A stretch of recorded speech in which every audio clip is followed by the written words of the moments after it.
श्री शुकाचार्य 3 दिन से अनेक राजाओं की कथा खूब विस्तार से सुनाते हुए आ रहे हैं। सूर्यवंश खूब विस्तार से सुनाया, चंद्रवंश भी खूब विस्तार से सुनाया, लेकिन सबको सुनाते सुनाते सुनाते सुनाते जैसे ही कृष्ण कथा प्रारंभ में पहुंचे तो एक परीक्षा ले ली उन्होंने परीक्षित की। क्या?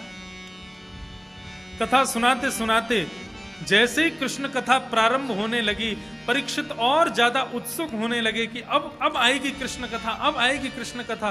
लेकिन जैसे ही कृष्ण कथा प्रारंभ हुई, श्री परीक्षित जी महाराज को शुकाचार्य जी ने 2 श्लोकों में संपूर्ण कृष्ण कथा सुना दी। मथुरा में जन्म लिए, गोकुल में लीला किए, वृंदावन में रास विहार किए, कालिया मर्दन किया, मथुरा जाकर के अपने मामा कंस का वध किया, अपने माता पिता देवकी वसुदेव को मुक्त करके भगवान गुरुकुल गए, लौट करके आए, जरासंध से युद्ध करके भगवान द्वारिका गए, विवाह किए, महाभारत युद्ध करा करके भगवान प्रोच्चोद्धवाय च परम समगात स्वधाम, अपने प्रिय उद्धव को भगवान ज्ञान प्रदान करते हुए स्वधाम को प्रस्थान कर। ये तो उस प्रकार किया गया परीक्षित के साथ जिस प्रकार प्यासे के सामने पानी लोगे पीछे हटा रहे हो गिलास को, वो जैसे जैसे पास आ रहा है आप पीछे करते जा रहे हो और अंत में जाकर के आपने क्या किया, उसी के सामने संपूर्ण गिलास के जल को फैला दिया। प्यासे व्यक्ति के सामने पानी को फैला दोगे तो उस समय इतनी भयंकर प्यास हो कि वो समुद्र को पीने की सोच रहा हो, उस समय एक गिलास पानी भी उसके सामने व्यर्थ कर दिया जाए, उस समय वो मरना अच्छा समझेगा, वो अपनी मृत्यु को श्रेष्ठ मानेगा।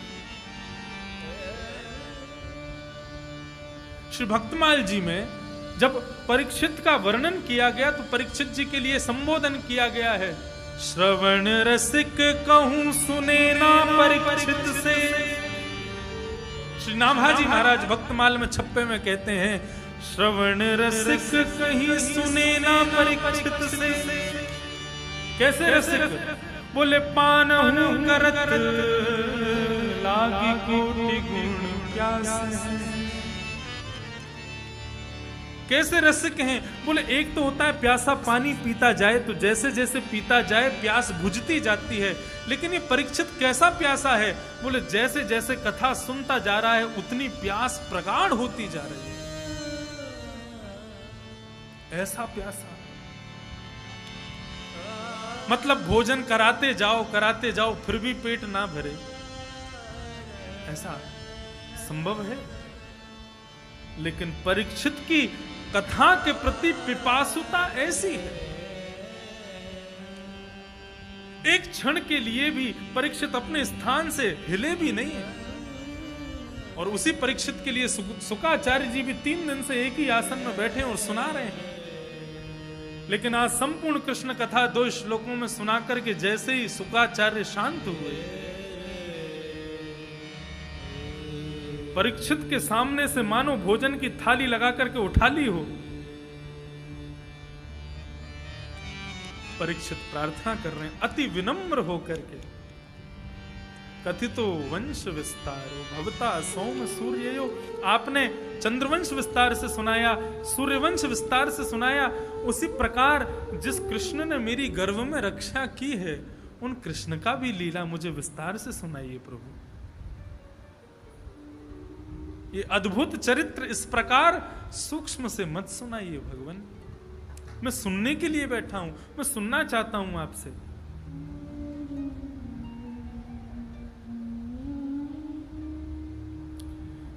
कि निवृत्त तरसई रूपकी मारा भवौषधा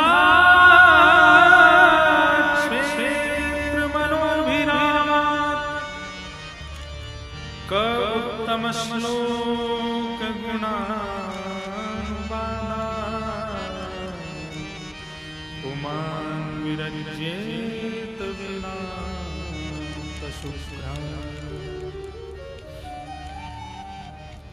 निवृत्त तरसई रूपगीयमाना। इस श्लोक के प्रथम भाग में सुखदेव जी की प्रशंसा करते हुए कहते हैं, बोले आप जैसा व्यास जो निवृत्त तरसई।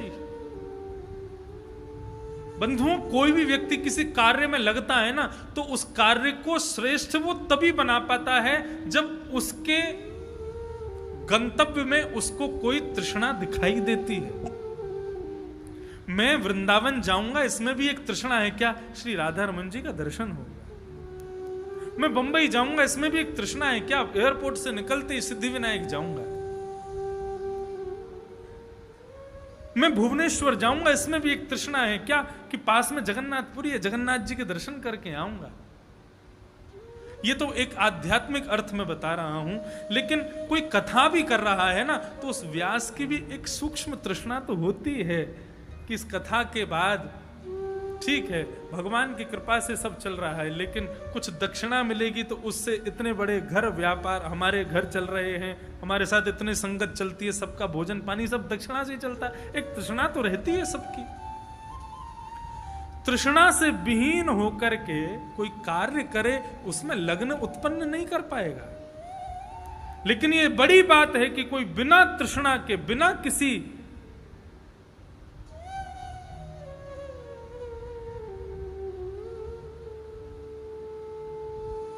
प्रलोभन के किसी कार्य में लगन को प्रस्तुत करे। परीक्षित कह रहे हैं, प्रभु आपके भीतर क्या प्रलोभन होगा मुझे कथा सुनाने में?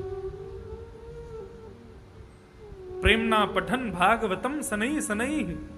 आप तो 24 घंटे वैसे भी कथा कहते ही रहते हैं, लेकिन फिर भी यहां पर 3 दिन से मैं देख रहा हूं आप बिल्कुल निवृत्त होकर के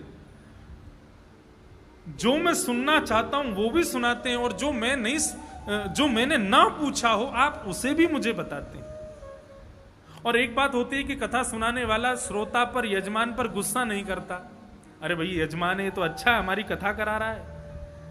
लेकिन आप तो बीच बीच में मुझ पे गुस्सा भी हो जाते हैं। इससे पता चलता है कि आप निवृत्त तरसी हैं।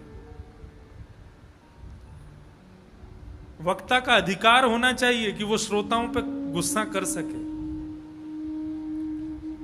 लेकिन आजकल अधिकार खत्म हो गया।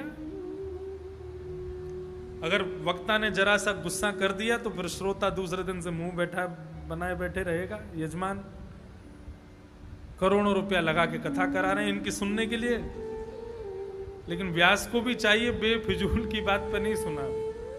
कथा की मर्यादा कहीं विक्षेप हो रही हो तो क्षमा कीजिए, वक्ता को अधिकार है कि बीच कथा में वो डांट भी सकता है।